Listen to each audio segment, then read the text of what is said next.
हर बड़ा बदलाव एक छोटे कदम से शुरू होता है और ब्रह्म मुहूर्त में उठना ही पहला कदम है। जब पूरी दुनिया सो रही होती है तब आपका संकल्प आपको आगे बढ़ाता है।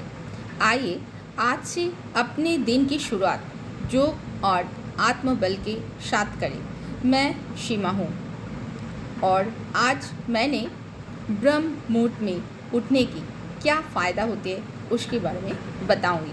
तो फ्रेंड्स, ब्रह्म मुहूर्त वो पवित्र समय जब सृष्टि की ऊर्जा सबसे प्रबल होती है। इस समय किया गया योग, ध्यान और प्रार्थना आत्मा को ईश्वरीय शक्ति से जोड़ देता है।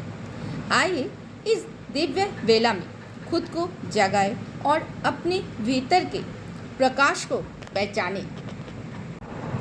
जैसा देखो, अभी संसार सो रहा है और इस समय कुछ आत्माएं जाग रहे हैं और इस ब्रह्म मुहूर्त में ईश्वर का द्वार खुले रहते हैं और इस समय कुछ आत्माएं ईश्वर की बहुत ही निकट होती है। ये कोई साधारण क्षण नहीं। इस समय आपकी जो आत्मा है ब्रह्मांड से बहुत ही जल्दी अच्छी से मिल सकती है। परमहंस योगानंद जी कहते हैं, अगर आप ब्रह्म मुहूर्त में उठकर ईश्वर से कहो, हे प्रभु, प्रेम से कहो, मौन होकर कहो, हे प्रभु, मैं आपकी संतान हूँ, तो ब्रह्मांड ने आपकी सहायता करने लगते हैं। तो प्रश्न है, क्या आप इस मौन के रहस्य को जानना चाहते हो? क्या आप वो शक्ति को जगाना चाहते हैं जो ईश्वर की ओर बहती है? प्रिय मेरे दर्शक श्रोता, आप इस वीडियो को देख रहे, मतलब आपकी चेतना जाग रही है। आप चाहते हो ईश्वर से मिलने। ये एक क्षण है जो आप ईश्वर से मिल सकते हो।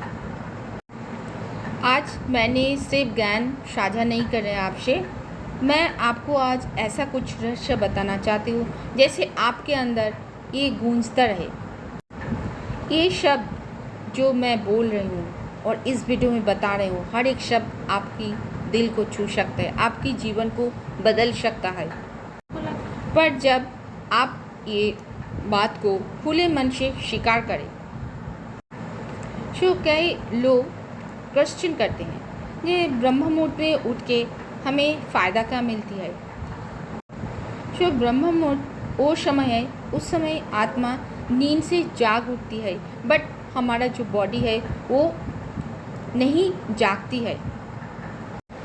ये वो क्षण है, उस समय मन ना पूरी तरह जागा होता है ना पूरी तरह सोया रहता है। इस क्षण में ईश्वर की तरफ हमारा मन चले जाता है और कनेक्शन हो जाता है बहुत जल्दी, क्योंकि उस समय हमारा मन पूरी तरीके से शांत रहती है। और शांति वो भूमि है जहाँ ईश्वर उतरते हैं। स्वामी योगानंद जी कहते हैं, आप जब शांत होकर अंतर्मन होकर ईश्वर से कुछ कहते हो, वो कंपन बन के आपकी पूरी शरीर में फैलते और पूरी ब्रह्मांड में पहुँचते हैं। जैसा आप ब्रह्म मुहूर्त में उठकर अगर कहे, हे प्रभु, तू ही मेरा आधार है, तू ही मेरा शक्ति है, मुझे इस जीवन में तुझसे जुड़ना है, तो ये केवल प्रार्थना नहीं, ये एक ब्रह्मांडीय आदेश बन जाता है। इसलिए स्वामी योगानंद जी कहते हैं, अगर आप 7 दिन प्रेम और पूर्ण श्रद्धा से ईश्वर से आप कनेक्शन करते हैं, ब्रह्म मुहूर्त में उठते हैं, पुकारते हैं ईश्वर को, तो आप अपनी जीवन को एक नई दिशा दे सकते हैं। बट यहाँ एक सवाल उठता है, क्या हम सच में पुकारते हैं ना एक औपचारिकता करते हैं? क्या हमारे उस प्रार्थना में सच्चाई होती है जो हमारा आत्मा पुकारती है? आप सचमुच ये बताइए, क्या आप जब किसी को चाहते हैं कोई औपचारिकता करते हैं ना अपना आत्मा दिल से उसे महसूस करते आपके सामने उपस्थित है। बस यही भाव ईश्वर चाहती है, आपकी भाव, आपकी पुकारता, आपकी समर्पण। ब्रह्म मुहूर्त में जब आप अपनी सारी इच्छाएं, सारी उलझन, सारी समस्या, सारी सपने उनकी चरण में समर्पण कर देते हैं तो आप स्वतंत्र हो जाते हैं। और स्वतंत्रता ही पहला कदम है कुछ पाने के लिए, कुछ बड़ा कुछ करने के लिए। एक बहुत बड़ा गहरा सवाल होती है, हम ईश्वर से मांगते क्या है? हम उनसे मांगते क्या है? धन, वस्तुएं, संपत्ति, अपना करियर, ये सारी चीज़ हम सब मांगते हैं। या हे प्रभु तुझे चाहिए, ये मांगते हैं। स्वामी योगानंद जी कहते हैं जो ईश्वर को मानते हैं, जो ईश्वर को मांगते हैं वो सब कुछ पा जाते हैं। जो संसार मांगता है, जो संसार मांगता है वो संसार के साथ अकेले बोझ में रह जाता है। अब आपके ऊपर है, आप ब्रह्म मुहूर्त में ईश्वर से क्या मांगना चाहेंगे? आपको मैं अभी 7 वचन दूंगी और हर दिन एक एक वचन आप ब्रह्म मुहूर्त में बोलिए। हे प्रभु, अब तक मैं भूल में था, अब मैं तुझे मैं चाहता हूँ। और दूसरा वचन, मैं तेरी कृपा के बिना शून्य हूँ, मुझे अपना बना ले। तीसरा वचन, हे प्रभु मेरे जीवन तेरे चरणों में समर्पित है, मुझे अपने प्रेम में डुबा ले। चौथा वचन, जो तू चाहता है वही हो, हर सांस हर वचन अब तेरे नाम में लीन हो। छठा वचन, मुझे भुला दे, बस तुझे याद रहूं मैं। सातवां वचन, मुझे इस जीवन में इतने तेरा प्रेम दे जो मैं तेरा ही अंश बना रहूं। जब आप ये 7 वचन पूर्ण श्रद्धा और आत्मसमर्पण से आप बोलते हैं तो ब्रह्मांड आपकी ओर झुकता है। ब्रह्म मुहूर्त वो समय है जब आत्मा और ईश्वर की दीवारें पतली हो जाती है। आपको सिर्फ बोलना है अपना मन से, अपना दिल से। आप जब ये पूर्ण श्रद्धा विश्वास के साथ करते हो तो अगली सुबह एक सवाल से आप टकराते हो। सवाल है, क्या ये सच है? ब्रह्म मुहूर्त में जो भी शब्द बोलते वो वाकई ब्रह्मांड से टकराते, ब्रह्मांड के पास पहुंचते हैं, न केवल ये एक भावना है। ये प्रश्न का उत्तर तभी मिलता है जब कोई व्यक्ति अपना भीतर उतरने लगता है। ब्रह्म मुहूर्त ये कोई काल नहीं, वो समय है जब आत्मा ईश्वर से प्रेम से बातें करती है। उस समय ब्रह्मांड में एक ऊर्जा की लहर बहती है। उस समय हर जीव, हर प्राणी उस ब्रह्मांड का ऊर्जा का एक हिस्सा है। ब्रह्म मुहूर्त में जब पूर्ण श्रद्धा और विश्वास के साथ शब्द बोलते हैं, वो शब्द उसी क्षण वो बोलना शुरू करते, अनुभव करना शुरू करते हैं। ये उत्तर जो है किसी व्यक्ति का माध्यम से आता है, कभी किसी घटना के माध्यम से मिलती है, या आपकी अंदर में कोई गांठ खुल जाने से ये एहसास उत्तर मिलती है।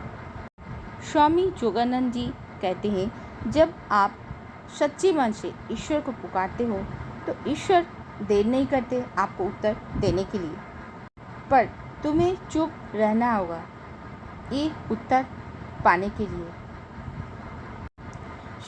ये मौन आपको ब्रह्म मुहूर्त में पाएंगे, और इस मौन को पाने के लिए आपको बाहर की तरफ से जागना नहीं है, अंदर की तरफ से आपको जागना है।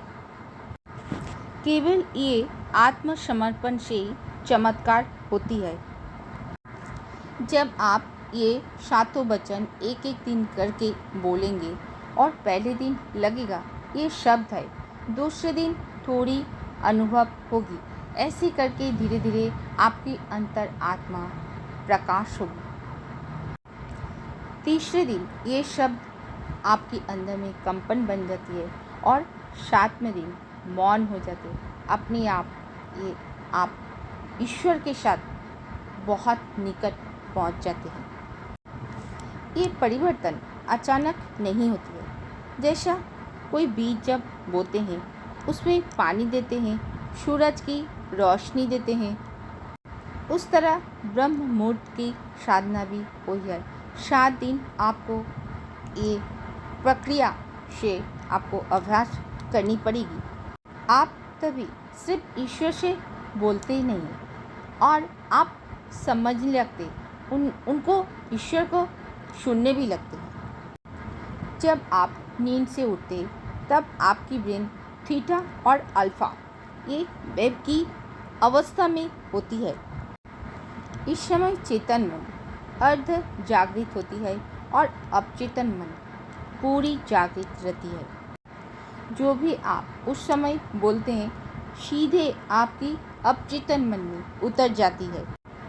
जैसे बीज सीधे मिट्टी के नीचे चली जाती है, उस तरह। अगर आप नींद से उठ के नकारात्मक वचन बोलते हैं तो सीधे आप नकारात्मक सृष्टि करते हैं अपनी परिस्थिति को। और उसी समय अगर भगवान की वचन बोलते हो तो डायरेक्टली आप भगवान के साथ कनेक्टेड हो जाते हो और शक्तिशाली बन जाते हो और भगवान के साथ आपका एक सेतु बना देते हो। ये बात सिर्फ आध्यात्मिक नहीं, ये न्यूरोसाइंस भी प्रमाणित करता है। जैसे जैसे आप ईश्वर के साथ नए शब्द, पॉजिटिव शब्द बोलते हैं, उसी तरह आपकी ब्रेन में एक न्यूरो पॉजिटिव पाथ तैयार होती है और इस तरह धीरे धीरे आपकी बात, आपकी व्यवहार, आपकी दृष्टिकोण बदलने लगती है। सवाल आती है, क्या सिर्फ बोलना ही काफ़ी है? नो, आपको उस शब्द से आपको अनुभव करनी है। अगर आप ब्रह्म मुहूर्त में उठकर बोलते हैं, प्रभु तेरी इच्छा ही मेरी इच्छा है, तो आप दिन भर अपने आप को निरीक्षण करें। क्या आप हर कार्य उसी समर्पण से कर रहे हैं, ना आप अपनी इच्छाओं के पीछे भाग रहे हैं? ब्रह्म मुहूर्त की साधना सिर्फ सुबह तक सीमित नहीं होती है, वो सिर्फ एक आरंभ है। पूरा दिन भर उसी लहर में जीना होता है। परमहंस योगानंद जी कहते हैं, अगर आप सुबह उठकर भगवान की वचन, भगवान के नाम लेते हो, आराधना करते हो और दिन भर उन्हें भूल जाते हो, तो वो आपकी अधूरा रह जाती है। इसलिए 7 दिन की भाव में हर दिन एक अलग भाव होती है और इसमें आपको चेतना शक्ति संभालती है। पहले दिन क्षमा, दूसरे दिन समर्पण, तीसरे दिन प्रेम, चौथे दिन मौन और 5वें दिन शक्ति और 6ठे दिन आनंद। एक एक दिन आप अगर उसी सोच में आप अपना दिन भर रहते हो तो उस तरह आपकी अनुभव हो जाती है और आप उस तरह बन जाते हो। जो व्यक्ति 7 दिन ये प्रक्रिया से आदत अपना बनाते हैं तो उसकी चारों ओर एक पॉजिटिव ऊर्जा बन जाती है और ये तेजस आपकी दृष्टि में, आपकी वाणी में, आपकी व्यवहार में उतरती है। लोग बिना जाने आपसे आकर्षित होते हैं, आपकी बातों में विश्वास करते हैं। ये कोई दिखावा नहीं, ये ईश्वर का उपस्थिति जो आपके भीतर बसती है। लोग कहते हैं हमें कोई अनुभव नहीं हुआ, बट ब्रह्म मुहूर्त की ये 7 दिन का साधना इंस्टेंट आपको कोई बदलाव नहीं दिखाई देगी। जैसे आप पहले भूमि बीज बोते हैं, फिर आप प्रतीक्षा करते हैं और फिर आप फल पाते हैं। ये 7 दिन एक प्रक्रिया है और 7 दिन के बाद 8वां दिन में आपकी भीतर से एक परिवर्तन, बदलाव दिखाई देगी, अनुभव होगी। अब वो मांगता नहीं, वो ब्रह्मांड का एक शक्ति बन जाती है। ये साधना आपको ईश्वर के दरवाजे तक ले जाती है, लेकिन दरवाज़ा खोलने के लिए आपको भीतर से तैयार होना पड़ता है। तो सोचिए कि आप तैयार हैं, आप वो भीतर के मौन को करने के लिए रेडी हैं। ईश्वर कभी शोर में नहीं बोलता है। आप जब भीतर से शांत हो जाते हैं तभी वो आपको अनुभव देते हैं। आप जब जाना ब्रह्म मुहूर्त में आपको क्या बेनिफिट मिलेगी, तो आप अभी जानेंगे ये 7 वचन को कैसे अपने जीवन में हर दिन हम सब प्रयोग करेंगे और हम ईश्वर की सन्निकट पहुँचेंगे। रात में जब गहरा अंधकार होती है तब भीतर में भी एक रोशनी जाग होती है। ये बाहर की कोई दिखावा नहीं, ये आत्मा की एक कंपन है और वो धीरे धीरे आत्मा अपना स्वरूप में पहुंचती है। प्रश्न है, क्या ये ब्रह्म मुहूर्त में एक प्रक्रिया है?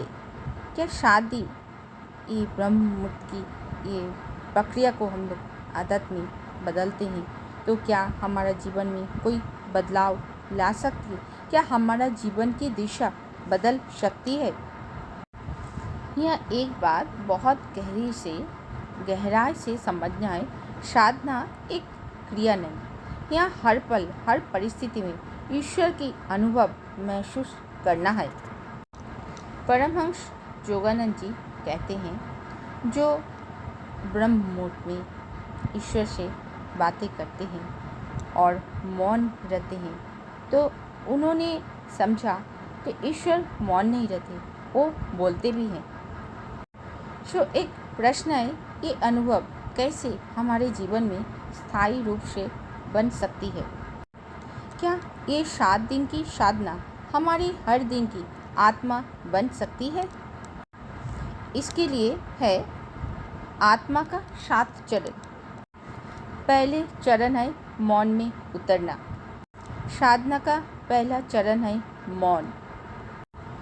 सुबह में जब आप उठते हैं, कुछ बोलने के पहले आप 1 मिनट मौन में उतर जाइए। कोई शब्द नहीं, कोई विचार नहीं, सिर्फ मौन, जहाँ मन शून्य होता है और आत्मा पूर्ण होती है। दूसरी चरण ईश्वर को समर्पित। जब हम नींद से उठते हैं तो पहला विचार बहुत शक्तिशाली होती है।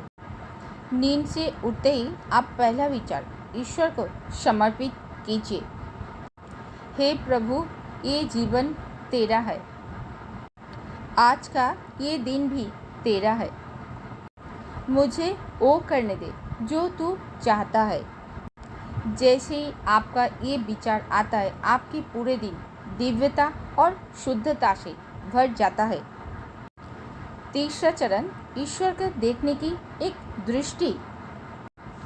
साधना केवल प्रार्थना से पूरी नहीं होती है, हमें अपना चारों ओर ईश्वर को देखना भी हमें सीखना होगा।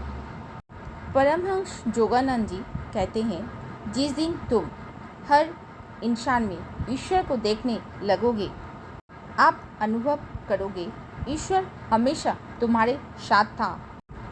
इसलिए आप दिन की शुरुआत में ही ये संकल्प लें, मैं हर व्यक्ति में ईश्वर को देखूंगा। आज मैं हर परिस्थिति में उनकी इच्छा पहचानूंगा। चौथा चरण भावनाओं का नियंत्रण। ये बहुत महत्वपूर्ण चरण है।